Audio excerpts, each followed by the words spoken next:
This is the Big O Show. This is the Big O Show. I'm guessing you're asking me a great question. I just don't know what it is right now. But I'll say this as O kind of gets through this for folks who are viewing. I'm very eager. I'll give you my thoughts about the Dolphins preseason game today, and maybe we get O back. If not, then we'll kind of roll from there. But do we have O here?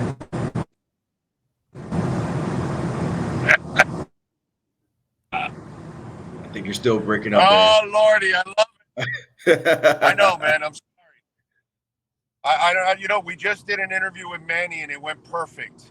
And okay. I don't know why. I'm probably in a bad area, and that's probably why. Can you hear me now? You're better now for sure.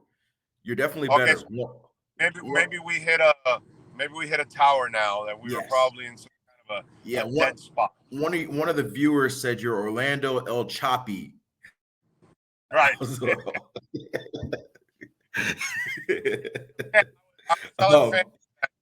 None of us can really get into Mike McDaniel's mind, really, to preview today and know what the hell is going to go on or all that. Today is about Mitchell Gude. Today's about Kendall Lamb. Today's little Austin Jackson. Today is trying to find out who's who and who's made progress. Yep. And some young guys that have caught our eye. Hey, Cameron Good, can you build on what you've done so far? That kind of stuff. Elijah Campbell, are you working your way to stealing that starting safety job? That kind of shit. I think that's what this is about, is watching certain individuals, and Mike White and Braylon and Skyler in the battle for number 2. These are the things that we're kind of watching today. Yeah. I think the preseason, and particularly the first game, is more about the individual than the team. And so I think you hit it on the money. It's going to be very vanilla in scheme. You're not going to see what Mike McDaniel's doing. You're not going to see a lot of what Vic Fangio's doing. But this is really to see who belongs in the NFL. When you put the pads on, can you withstand the contact? Can you deliver the contact? Is the game too fast for you? That's typically, there's a lot of guys who look good in t-shirt and shorts. There's a lot of guys who look good in training camp. And then you got to go against another team and, tackling and physicality and all that portion of the game. And it becomes clear that this is not the game for you. And so I love to watch the trenches in this type of game. I want to see the offensive line and defensive line. You mentioned some of the guys there on the bubble. I'm not worried about, Christian Wilkins and Zach Sealer and Emmanuel Ogbah. It's the guys you mentioned. It's the Mitchell Agude. It's who's going to be that 4th or 5th defensive tackle. That's something Vic Fangio is trying to see. Your backup linebackers. What is Channing Tindall, who has been very quiet for really the last 2 years? What is he going to do? Aubrey Miller, the undrafted linebacker out of Jackson State, can he beat Channing Tindall out for a roster spot? That's something we haven't talked about a lot. I don't think that's crazy to think about. By the way, was Aubrey Miller at any of the HBC events you went to? He was. And I know Aubrey Miller pretty well. We talked throughout the process, and he let me know when he was coming to Miami. And so I do know Aubrey. And Aubrey, the funny thing about Aubrey backstory, because we don't talk a lot about the smaller undrafted kids, but since you brought it up, I'll tell this backstory. I went to Jackson State's Pro Day in 2022 when Deion Sanders was still there. Did an interview with Deion. It was great. At that time, there was a kid coming out of the draft, and his name was James Houston.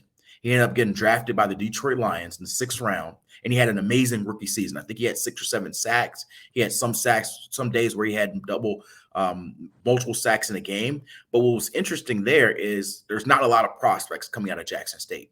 And so I asked a few of the scouts there, is there a prospect coming up that you have your eye on? And there was one scout, I won't say the team, but there was one scout who was adamant to me. Aubrey Miller is coming out next year. We were watching him already. I came in a day early on junior day to see Aubrey Miller. Now, Aubrey didn't end up getting drafted, and a lot of it, he's not the size, the quote-unquote size, but the league has been waiting and watching Aubrey Miller for multiple years now. And so this isn't a guy who just came on the radar this year and you're trying to, oh, this guy came out of nowhere. No, the league has known about him for a little bit. And so he was a guy when I saw the undrafted list come out, and I thought that he's got one of the best chances to make this team. And particularly when you look at the linebacker group and the depth they have there, it would not surprise me at all if he has a strong preseason and he makes this roster. Yeah, no, and listen, there's opportunities for him, so that's the good thing. The other thing I talked about in the opening segment when I talked about the preseason game, I got to tell you something. Danny Crossman is a guy that I'm focused in on because you can tell me I get it, man. When you got Fangio, who gives a shit about Josh Boyer? And I get all of that, but I thought Crossman was actually the weaker link than actually Josh Boyer was last year. And listen, to his defense, a lot of his players had to play on defense and all that kind of stuff, so it stretched his unit thin, and I get it, but we had inconsistencies at kicker, didn't have great return games. I know we had the big return there in the Buffalo game, but I got to see more from Danny Crossman. I got to see more consistencies from his unit. Now, I'm smart enough. I've been around the block a few times, Cam. I know this is not the game to measure Danny Crossman. Mm-hmm. Because a lot of experiments that is going on special teams. Yep. I get all of that. But what I'm saying is that I need to see something as the preseason develops, and in that first month of the season, I need to see better special teams than I saw last year from Danny Crossman's units. Yeah, I think this is the time where you figure out who makes the team, and special teams always plays a big factor in that. Guys I just mentioned, linebacker room. Your linebackers have to be good on special teams.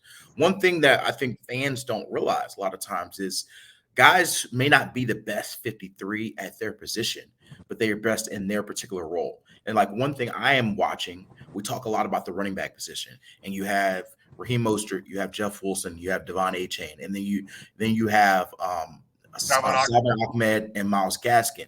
And I had a reporter come in town and was like, who do you think is going to make the roster between Myles Gaskin and Salvon Ahmed? They can't keep 5, right? And I'm like, no, they probably don't keep 5. And they have the fullback Alec Engel. But the thing that you have to think about here is Salvon Ahmed or Myles Gaskin may be good enough to make this team, but neither of those guys do much on special teams. And so could you see a situation where both of those guys get cut?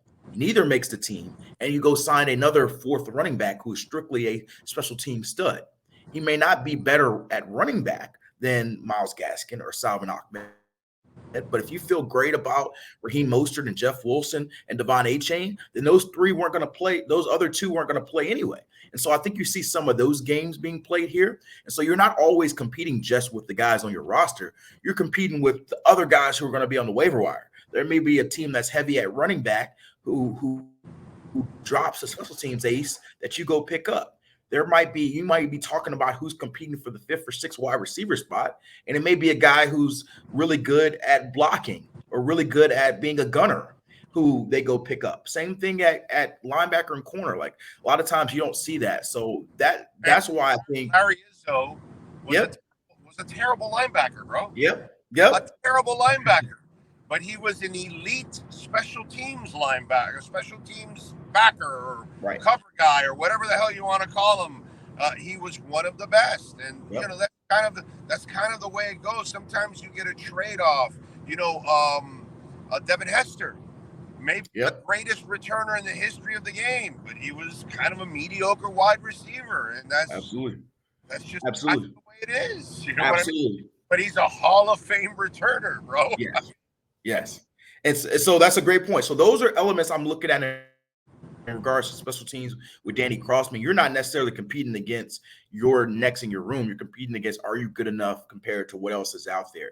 And the other thing I will say, a little bit higher on the maybe the depth chart, I'm eager to see both this tight end room and the safeties, because those are 2 spots where I think quietly there has not been a lot of excitement this offseason. There hasn't been every position is not going to be an A1 position, but nothing I've seen at tight end has moved the needle for me.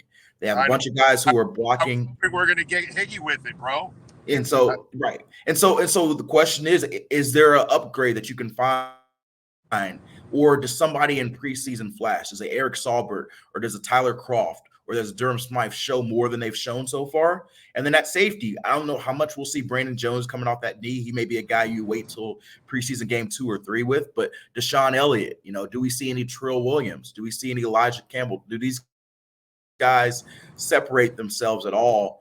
Because there's a lot of questions to me, particularly with those 2 spots, along with the obvious ones, the offensive line, left guard, right tackle, ones we've been watching all camp. I don't know if you can hear me because it got a little choppy for me, at least. Maybe it's me and not anybody else. But if you can hear me, one more thing here before I let you go. Excitement is something that this team has with Waddle, with Tyreek, with Mostert.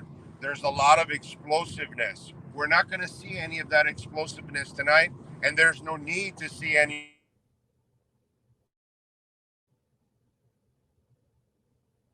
I think we lost you. I am going to, if you don't come back in the next 3 seconds, I'm going to do my best to guess what he was going to ask. I may or may not be right. He was talking about the players we aren't going to see. And so I don't expect to see a lot of Tyreek or Waddle or Tua. I think that they are perfectly fine with getting the reps that we saw in joint practice. And I'm less concerned about those guys and more concerned about the roster of bubble guys that we've mentioned. I know there were some questions about what we've seen in joint practice. They didn't dominate the Falcons the way I think a lot of fans hope they would. But I do think there's some experimenting going on. If you remember, the Dolphins had a period last season, even when they were healthy, when they were healthy, where they ran into those West Coast teams, the Chargers, the 49ers, and they disturbed their offense. I think this is a period where you're seeing Mike McDaniel experiment with a lot of things. And so I wouldn't get concerned that the offense isn't looking like peak offense right now. And I don't know that I necessarily need to see those reps. I think you're going to see Tua in preseason game 2. And if you don't see him tonight, and you may see a glimpse of Tyreek or maybe a glimpse of Waddle if he's okay. But to me, I put those guys in bubble wrap for the most part outside of 1 or 2 series and say, hey, let's go. Let's go week 1 regular season against the Chargers. I think we have other issues to worry about. And Tua and the wide receivers are low on the totem pole as far as my worries. Now you sound good. I think we hit another tower now. All right. Hey, so wrap it up. Oh, you may have missed it, but I guessed your question and I improvised, and I think I gave the answer. I don't know. Tell me what your question was, and I'll let you know if I answered it. Well, the beauty is had a lot of speed on the field with Tyreek and Waddle and all these guys. We're not going to see them. But tonight we can see speed with A-Chain. And so it should be. See, I did not guess the question right. No, go ahead. Yeah, I improvised for the show when you went off, and I tried to guess your question and answer it in the same token. And I gave people, I think, good content and good answers, but it wasn't an A-Chain answer. And so I'll answer your A-Chain question. Yeah, I think we're going to, at least that's going to be exciting, right? Because we don't get to see Waddle. We shouldn't see Waddle. He's banged up. Obviously, Tyreek and Mostert. No need to see any of these guys. But, man, A-Chain's been that guy that has flashed to us, and we're like, okay. And they got to unleash the Kraken today a little bit, right? Yeah, I think we'll see a lot of Devon A-Chain. Yesterday, Tank Dell, who was one of my favorite players in the draft, had an amazing day with the Houston Texans. And so I'm hoping that A-Chain makes his splash the same way. I want to see A-Chain run inside the tackles. I know that's something that he's done in spurts, but it's different when you know a linebacker's not going to pop you. Your teammate versus knowing preseason game is a little different. And so right now I know that A-Chain's going to be very good with them in a package. Maybe he gets 6 to 8 plays a game where he's running out there and using the speed. What I don't know is how much he's going to be able to withstand the punishment at his size if they use him a little bit more inside the trenches. So that's one thing I want to watch tonight. But you better believe if A-Chain's on a linebacker, A-Chain's gone. And so I think we're going to see that speed that we've seen throughout the offseason in camp with him today. I'm looking forward to it, man. All right, what do you got going on the NFL Network, my brother, so folks can check you out? Yeah, so I'm actually in Charlotte. You see my hotel room today. I'm actually checking out Bryce Young tomorrow night. He plays his NFL preseason debut against the Jets. We won't see any Aaron Rodgers, but I was down here for joint practice Thursday, and so I got to see a little bit of the Jets. Going to see a little bit more of the Panthers and Bryce Young on Saturday. And so that will be on NFL Network that game at 4 p.m. Saturday. So you'll see me in the pregame coverage, the postgame coverage, and then you'll have the game. And then I'm heading back home Sunday morning, and I'll be back at Dolphins practice at least a couple days next week. Yeah, I'm looking forward to it. I'll be back home on Monday myself, my brother. Have safe travels. Thank you for taking some time and hosting and co-hosting. So hey, man, the more you can do, right? The more you can do. Every time a youngin would come into the business, I would tell him, be a sponge. Yes. Anything and everything, the more you know, the more valuable you are to people. The less you know, the less valuable you are to people and easier to get rid of. All right? So, that is true. That is true. No doubt about it. Follow him on Twitter at Cameron Wolfe. Cam, thank you, my brother. You be good out there. All right, you too. You got it. Call my friends at KSDT CPA. They've got offices in Dade, Broward, Palm Beach counties. They are growing and it's like a Pac-Man. They're chomping up and building offices everywhere, baby. They're building one in North Carolina, others to come, and they are a top 200 firm, according to Forbes, that is, accounting firm, tax firm, top 200 by Forbes, baby. KSDT CPA 305-670-3370. Use that QR code right there. Reach out to them. They can help you, even with your business. They can help your business grow. If you're trying to sell it, you want to know what the valuation is. If you're having issues with payroll, insurance, you're trying to plan ahead because you don't know where the market is going, where the economy is going, call the people at KSDT CPAs.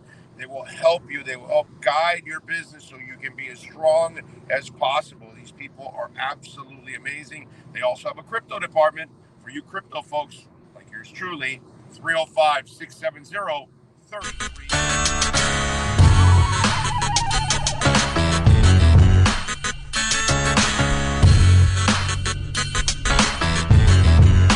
This is the Big O Show. This is the Big O Show.